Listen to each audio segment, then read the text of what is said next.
Karnataka assembly इंतखाबात का ऐलान होने से कबल भारत की अहम सर्वे एजेंसियों में शुमार होने वाली सी-पैक और एबीपी न्यूज़ एजेंसी की जानिब से किए गए सर्वे में कांग्रेस पार्टी को अक्सरियत मिलने का वाज़ेह तौर पर इशारा दिया गया है।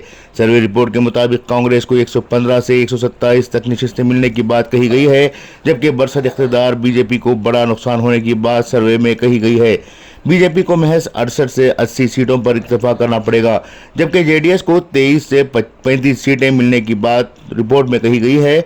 आने वाले पार्लिमानी इंतखाबात के मद्देनजर कर्नाटक के असम्बली इंतखाबात माने खारिज होंगे और इसी नतीजे की बुनियाद पर पार्लिमानी इंतखाबात पर भी असर पड़ सकता है।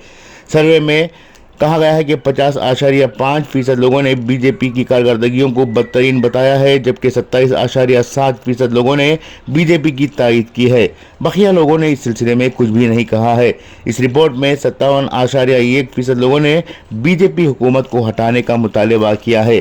वज़ीर आला बसवराज बोम्मई के ताल्लुक से भी 46.9% लोगों ने अदम इत्मीनान का मुजाहरा किया है। सिर्फ 26.8% लोगों ने इनके कामकाज से खुशी का इजहार किया है।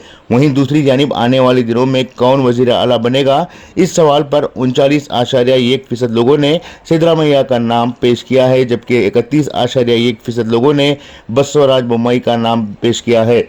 21.4% लोगों ने एच.डी. कुमारस्वामी का नाम बेहतर बताया है और 3.2% लोगों ने डी.के. शिव कुमार का वजीर आला होना बेहतर बताया है।